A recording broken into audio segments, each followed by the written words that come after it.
Hello दोस्त। RRC group D का आज मेन रूप से तीसरा दिन बड़ा एग्जाम शिफ्ट 1, 2, 3। प्रश्न पसीने छुड़ा रहे हैं, विद्यार्थी बेहाल है। मॉक टेस्ट में 80 नंबर लाने वाले सीबीटी 2 में 50 नंबर या उसके पास प्लस में लाने के लिए परिश्रम कठिन करना पड़ रहा है। अब इसमें दो चीज़ें हो सकती है, या तो मॉक टेस्ट इजी है या सीबीटी 2 कठिन है। सीबीटी 2 डेफिनेटली, सीबीटी 2 बोल रहा हूँ मैं, सीबीटी जो कंप्यूटर बेस्ड टेस्ट है इस बार का 2022 का, वो डेफिनेटली पिछली बार से कठिन है। लेकिन अभी क्वेश्चन आना बाकी है। कठिन क्या होता है, हम और आप थोड़े से एग्जाम में जब तक पूरी प्रश्न नहीं देखे तो नहीं बता सकते। मैं बता रहा हूँ थोड़ा सा, मैं अपनी एक्सपीरियंस से। मैं एग्ज़ाम 2004 से देना शुरू किया था पहली बार, और हालांकि मेरा पहला एग्ज़ाम में ही सिलेक्शन हो गया था फर्स्ट एग्ज़ाम में। उसके बाद 2004 से 5 के बीच में हमने 13 एग्ज़ाम दिए थे अलग अलग जगहों का। पहले वैकेंसी टुकड़ों में आती थी, कहीं की 10 आती थी, कहीं की 20 आती थी, कहीं की 65 आता था, कहीं का 40 आया था। मेरा सिलेक्शन डीएमआरसी में हुआ था, उसमें 65 आया था। रेलवे में 145 के आसपास वैकेंसी थी भुवनेश्वर में, वहाँ पे भी सिलेक्शन हुआ था, जिसमें 145 में UR33 मेरा रैंक था। लेकिन उस समय भी हमने 10 एग्ज़ाम से 13 एग्ज़ाम दिया, उसमें से भी 8 से 7 ऐसे एग्ज़ाम थे। मान लीजिए कि मैं भुवनेश्वर में कर रहा हूँ कि मेरा UR में 33 रैंक था, लेकिन मैं 8 से 7 एग्ज़ाम में कर रहा हूँ, मेरे से तो टच ही नहीं हो रहे थे क्वेश्चन। ऐसा क्यों? क्योंकि आप जानते हैं कंपटीशन ऐसा होता है कि कैंडिडेट को सेलेक्ट करने से डिसेलेक्ट करना होता है। तो ये बातें यहाँ पे अगर समझ लेते आप मॉक टेस्ट देते वक्त, तब क्या क्या चीज़ें समझनी अब जरूरी है जब आप एक एग्ज़ाम के बीच में आ रहा है। 4-5 चीज़ें मैं बताऊंगा, थोड़ा सा उसको ध्यान से सुनिएगा, समझिएगा, और कहाँ क्या चीज़ें हो रही है उसको समझने की बारीकियां समझिएगा। देखिए, कंपटीशन हर कोई देता है, लेकिन पास वही होता है जो एग्ज़ाम से मैच करता है। और कंपटीशन में जैसा प्रश्न होता है वैसे ही कन्वर्ट होता है, न कि पहले से ही प्री डिटरमाइंड करके जाता है कि 80 प्लस करूंगा। ऐसा कोई एग्ज़ाम नहीं होता कि कोई घर बैठ के बता दे कि मैं इतना ही करूंगा, ऐसा कुछ नहीं होता। उस एग्ज़ाम के हिसाब से एडजस्ट करना होता है। और ग्रुप डी में मैं बोलूं, ग्रुप डी में तो आपके पास परसेंटाइल बेस्ड नॉर्मलाइजेशन है, तो आपको केवल अच्छा करने की ज़रूरत है, न कि ज़्यादा नंबर लाने की। यानी अपने शिफ्ट में आप अच्छा कीजिए, टॉपर साइड में रहिए, आपका सिलेक्शन होगा। चाहे 30 नंबर हो, 40 हो, UR के लिए तो 40 चाहिए ही। 40 से ऊपर आपका है तो आपका सिलेक्शन होगा। कम्युनिटी में है तो OBC SC में 30-35, EWS में 40, और आपका ST में है तो 25 नंबर तो चाहिए ही चाहिए। इससे नीचे तो आपका सिलेक्शन नहीं होगा। लेकिन अब देखिए यहाँ पे डिफरेंस कहाँ हो रहा है, पूरी एग्जाम में डिफरेंस कहाँ से पैदा हो रहा है, अंतर कहाँ से पैदा हो रहा है, समझिएगा। देखिए, आजकल रेडीमेड ज़माना है। जो कैंडिडेट अगर उसने मॉक टेस्ट ले लिया और समझा कि मॉक टेस्ट का कुछ प्राइज होता है, और मैं ये किसी का शिकायत नहीं कर रहा हूँ, समझने के लिए बता रहा हूँ। मॉक टेस्ट ले लिया कि 365 रुपये खर्च कर लिए, तो वो क्या करता है, 365 रुपये को पूरी तरह से यूटिलाइजेशन करने में सुबह के मॉक टेस्ट, दोपहर के मॉक टेस्ट, रात के मॉक टेस्ट, यानी मॉक टेस्ट तो देता है, अच्छी बात है, प्रैक्टिस तो अच्छी बात है, लेकिन प्रैक्टिस का इवोल्यूशन नहीं कर पाता है कि मेरे कहाँ गलती हुई, कितने प्रश्न गलत हो गए, उसको क्या करना था, वो कौन सा टॉपिक से सिलेबस आ रहा था। यानी मैं कहूँ कि अगर कोई 300 या 3000 मॉक टेस्ट दे रखा है और उससे 50 नंबर नहीं हो रहा है, यानी देखिए, एग्ज़ाम लेने वाले में कमी और कठिन प्रश्न तो हो सकती है। लेने वाला सोचा कि मुझे डिफिकल्ट लेना है, लेकिन जो 3000 टेस्ट कर रखा है, यानी 30,000 क्वेश्चन देख रखा है, और तब भी 50 नहीं कर पा रहा है, तब तो डिफिकल्ट है। डिफिकल्ट कैसे है कि वो बेसिक कंसेप्ट के बारे में नहीं समझा। देखिए क्या होता है, मैं कहता हूँ कि मैं 10 टेस्ट दे दूँ, 10 टेस्ट में आपको गुना में 100 क्वेश्चन कर लीजिए, 1000 क्वेश्चन होते हैं। और 1000 क्वेश्चन अगर कहीं भी मिल जाए मुझे, उसकी हमें टॉपिक पता चल जाए, अगर 1000 टॉपिक मैं पढ़ लूँ, 1000 क्वेश्चन में अगर कोई में रिपीट कर भी रहा हो तो 5 हो, किसी में 6 हो, किसी में 8 हो, किसी में 2 हो, किसी में 4 हो। अगर ये सारा रिपीट भी हो रहा है तो कम से कम हमारे पास 250 से 500 के टॉपिक क्लियर हो जाते हैं, और 250 से 500 टॉपिक क्लियर हो जाते हैं तो वाइड सिलेबस जो होता है उसको कवर आप कर पाते। साइंस बिल्कुल अच्छा सब्जेक्ट है, साइंस स्कोरिंग सब्जेक्ट है, लेकिन इसमें इशू ये है कि साइंस में भी अलग अलग पार्ट होते हैं। रेलवे ग्रुप डी कहता है कि 10th लेवल का एग्ज़ाम लेता हूँ, लेकिन 10th लेवल का कभी नहीं हुआ है और कभी नहीं होगा, ये भी मैं बता देता हूँ। क्योंकि जिस तरीके से प्रश्न दिया जाता है वो 10वीं लेवल का प्रश्न नहीं होता, वो ट्रिकी होते हैं, नए नए कंसेप्ट पे होते हैं, नए नए फॉर्मूले पे होते हैं। लेकिन हाँ, एक चीज़ मैं गारंटी लेता हूँ कि 10th के NCERT बुक आपने पढ़ लिया, NCERT होता है बुक, ये बुकों का आपने कंसेप्ट पकड़ लिया तो कंसेप्ट से आपके 60-70 क्वेश्चन हो जाएंगे। मैं ये नहीं कह रहा हूँ कि NCERT आपने पढ़ लिया सारे टॉपिकों का, जो सिलेबस में आपका, उससे आप 80 प्लस कर पाएंगे, नहीं कर पाएंगे। 10-20 प्रश्न जो हमेशा होता है किसी एग्जाम में वो डिफ़िकल्ट होता है, सिलेबस में भी नहीं होता है, पढ़ा हुआ भी नहीं लगता, थोड़ा सा डिफ़िकल्ट होता है। तो यहाँ तो देखिए 80 की बात हो रही थी, 80 की क्या बात, अब तो 50 पे आ गए हैं, 50 प्लस में कैंडिडेट आ गए हैं।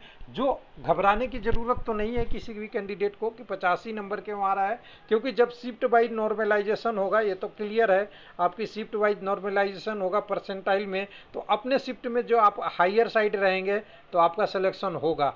लेकिन अब दूसरी कंसेप्ट पे बात करते हैं। देखिए बेसिक कंसेप्ट आज के डेट में लोग छोड़ दिया है, मैं तो कहूँगा कि छोड़ दिया है कुछ को छोड़ के, क्योंकि बेसिक कंसेप्ट वो होता है जब आप टेबल पे बैठ के आराम से अपनी सिलेबस को कवर करते हुए उस टॉपिक को पढ़ते हैं, उसके पार्ट को पढ़ते हैं ध्यान से, और साथ में उसके लिए बैकअप के रूप में पिछले ईयर का या जहाँ से भी क्वेश्चन मिले बेसिक को मजबूत करने के लिए प्रीवियस ईयर क्वेश्चन को आप देख के पैटर्न पे चलते हैं।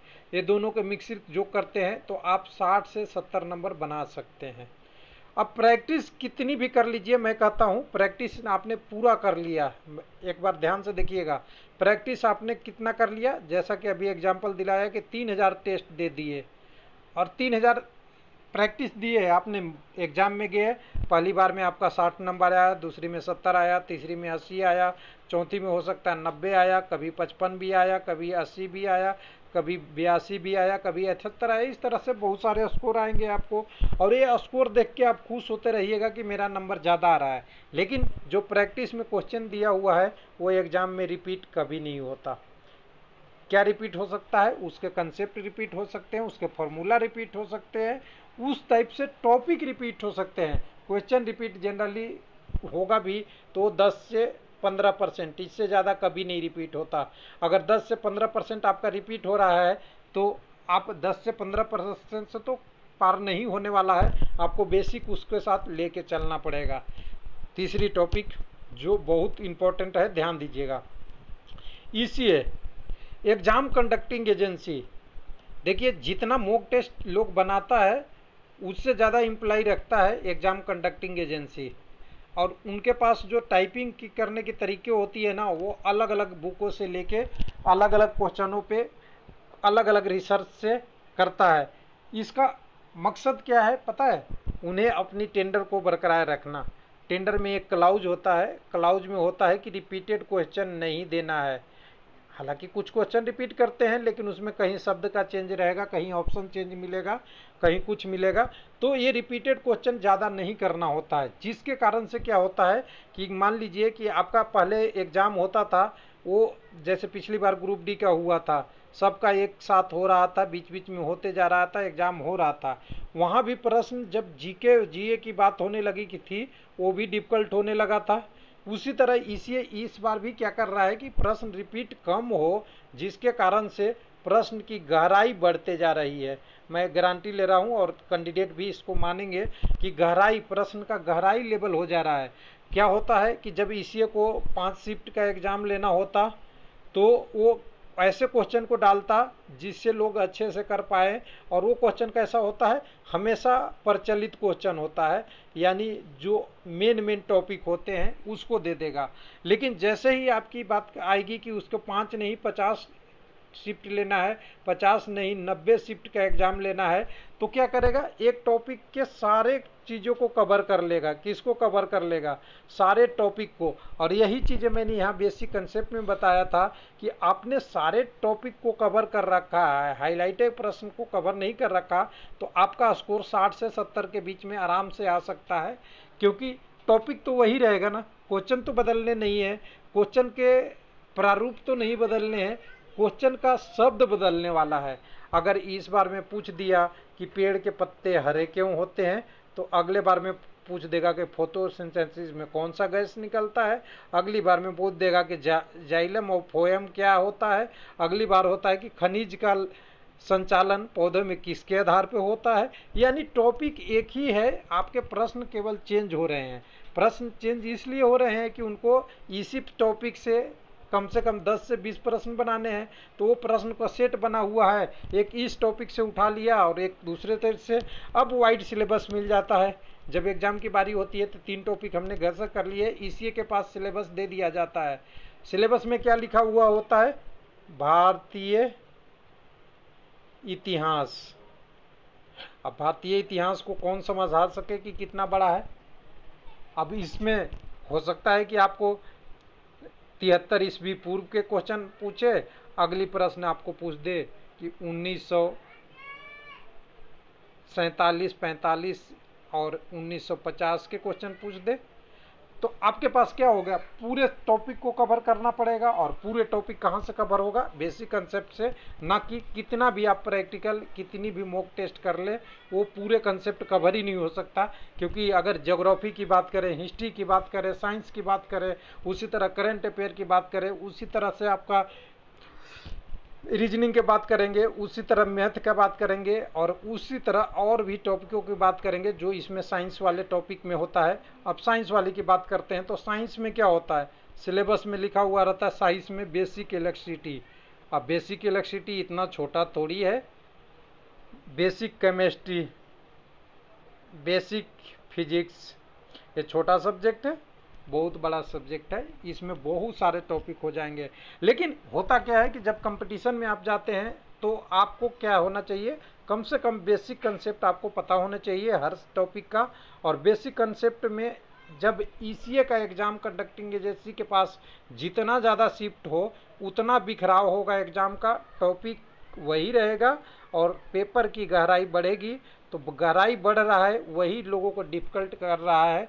लेकिन मॉक टेस्ट में क्या होता है, इतनी गहराई से पेपर नहीं बनाया जाता है। अगर मैं बताऊं, देखिए सिंपल सी, एक विद्यार्थी है, समझिएगा, अगर विद्यार्थी होंगे तो मैं बताऊं, मैं मॉक टेस्ट बनाता हूं रेलवे लाइफ अपने वेबसाइट पे railwaylifelp.com पे एक मॉक टेस्ट बना रहा है, ठीक है। मैं ऐसा टेस्ट बनाता हूं कि 100 प्रश्न है, ध्यान दीजिएगा, और कोई कैंडिडेट 30 कर पा रहा है, कोई 40 कर पा रहा है, कोई 50 कर पा रहा है, ठीक है। एक बात ध्यान से समझिएगा, इसको 50 कर पा रहा है। दूसरा एक मॉक टेस्ट कोई और बनाया, उसमें यही कैंडिडेट जो ये 30 कर रहे थे वो 60 कर रहा है, जो 40 कर रहे थे वो 70 कर रहा है, और जो 50 कर रहे थे वो 80 प्लस कर रहा था। अब बताइए, आप कैंडिडेट है, मेरा मॉक टेस्ट लेंगे कि बी वाला जो कैंडिडेट मॉक टेस्ट दिया है वो लेगा? तो एकदम 99% मैं बताऊंगा बी वाले ही लोग लेंगे, 1-8% की नहीं मैं बात कर सकता, 99% कैंडिडेट बी वाले लेंगे। क्योंकि उनको लगेगा कि मैं स्कोर अच्छा कर रहा हूँ, उनको अपना इवोल्यूशन से मतलब नहीं है कि वो क्वेश्चन कैसा है, किस टाइप से है। जबकि मैं 100 बना रहा हूँ क्वेश्चन, मैं एक एग्जाम्पल दे रहा हूँ, या कोई भी और बना रहा है, इसमें से कितना क्वेश्चन आएगा कुछ नहीं पता एग्जाम में, और बी भी बना रहा है उसमें से भी कुछ नहीं पता। लेकिन एक मन है ना, मन तो मानता नहीं, कुछ लोग कहते हैं दिल तो मानता नहीं, यहाँ मन तो मानता नहीं। उनको लगेगा कि जब तक 60, 70, 80 किया नहीं, उस मॉक टेस्ट को लेके क्या करूँगा। और यानी ए वाला टेस्ट बिकेगा भी नहीं, कोई देखेगा भी नहीं, कोई समझेगा भी नहीं। बी वाला टेस्ट में कुछ भी हो, मलाई जैसा अच्छा लगेगा, और जब एग्ज़ाम आएगा तो फिर वही क्वेश्चन आपके पास रिपीट करेगा कि CBT 2 में तो 50 भी नहीं आ रहा है। टीसीए ने, एग्ज़ाम कंडक्टिंग एजेंसी ने मेरे पसीने छुड़ा दिए और अपनी रंग दिखाने लगा। हालांकि रंग तो पहले ही दिख गया था जब आपकी CBT 2 हुआ था, किसका, NTPC का। तो प्रश्न लेवल बियॉन्ड लेवल पे गया है, ये सबको पता है, डिफ़िकल्ट हो रही है।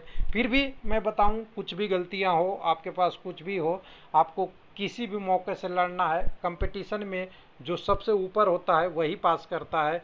तो ये घबराइए नहीं कि आपका 80 मॉक टेस्ट में आ रहा था, CBT 2 में 50 आ रहा है, CBT में 2 नहीं, सॉरी, CBT 2 NTPC से आ जाता है, यहाँ पे 50 भी आ रहा है। और अगर आपने अपने शिफ्ट में आप हायर साइड में हैं तो आपका सिलेक्शन जरूर होगा। थैंक यू, धन्यवाद।